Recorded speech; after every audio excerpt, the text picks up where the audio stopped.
Brett McMurphy of the Action Network reports on Colin Wilson, who also has of Action Network, and his power ratings and the way he projects out the season. And based on these projections, he's named the teams that will be projected to win all 12 of their regular season games, 11 of their 12, 10 of their 12, and 9 of their 12.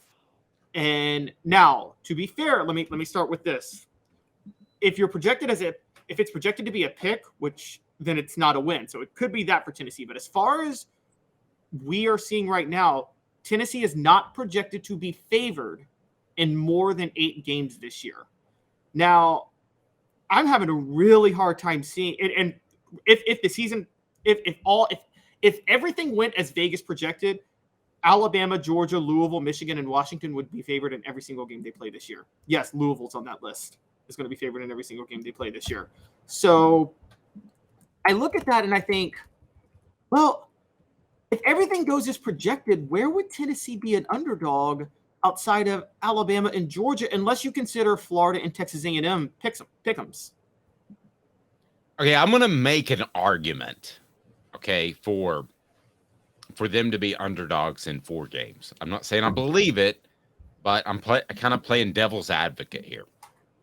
So let's start with, as you mentioned, Alabama and Georgia. They're going to be underdogs, I believe, in both of those games because the Alabama game is in Tuscaloosa. I actually think that'll be a surprisingly high number. I think it might be 7 or 8. But as far as Georgia, I think they'll be underdogs there because Georgia's Georgia right now. Let me make an argument for 2 more and tell me if this is a reach. At Florida, you're playing at Florida, so I think that's a factor. Let's remember this about Florida, too. They're going to play at Utah and McNeese before Tennessee. So, I mean, Utah could beat them. So I don't see that Florida will be ranked, but I'm going to make an argument. They beat Utah, and that's a big win, and they're not ranked, favorites, I meant to say, and they're favorites in the Swamp. So I'll make that argument. The other argument I guess I would make would be Texas A&M. Bobby Petrino comes in, cleans a lot of things up, and Texas A&M looks really solid for the first half of the season. And, man, I'm having trouble making this argument even because it is in Neyland Stadium. But that would be my argument. So let's say Tennessee slips up, maybe, against Florida, plays average against South Carolina, which I don't think will happen. Possibly an underdog to Texas A&M, but I am really, really stretching to even get to 4, Caleb. Yeah, and let's not forget that Texas A&M, before playing Tennessee, has to visit Miami, has to host Auburn, play Arkansas at a neutral site, and then host Alabama. Like, given their record, are we sure that Vegas isn't going to react to them losing maybe 2 of those games? And I'll give you one that I thought of, more likely than both. And I'm looking at it now. There's a good chance they're underdogs at Kentucky. And let me break down why real quick.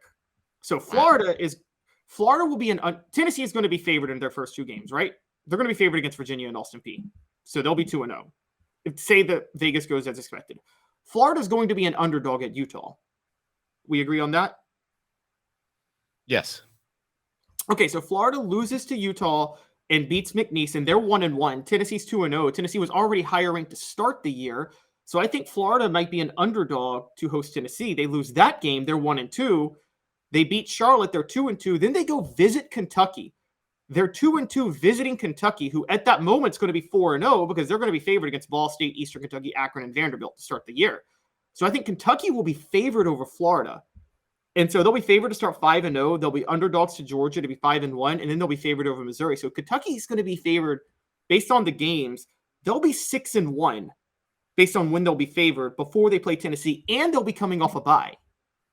And so I think Vegas might actually favor Kentucky when Tennessee visits them this year. Here's the other thing to remember, though. If we're reaching a little bit with Texas A&M, or I'm sorry, Kentucky, excuse me. If I think do you really think that Tennessee's going to be an underdog at Kentucky, or are we playing devil's advocate still? Well, okay, so Kentucky's 6-1 coming off the bye if everything goes as favorites. Tennessee, meanwhile, is probably 6-1 too coming off a bye because they've or not coming off a bye, just 6-1 too because they visit out, but they will have visited Alabama the week before and may have lost. Now, I will say this: we're saying all of this, but to be fair, Vegas doesn't.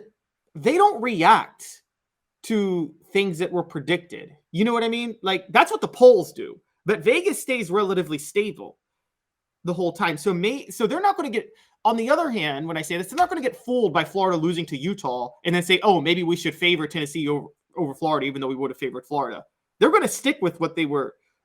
Vegas is much more consistent in understanding of where teams are, not what they don't believe what your record says, which is why they're smarter than everybody else on this.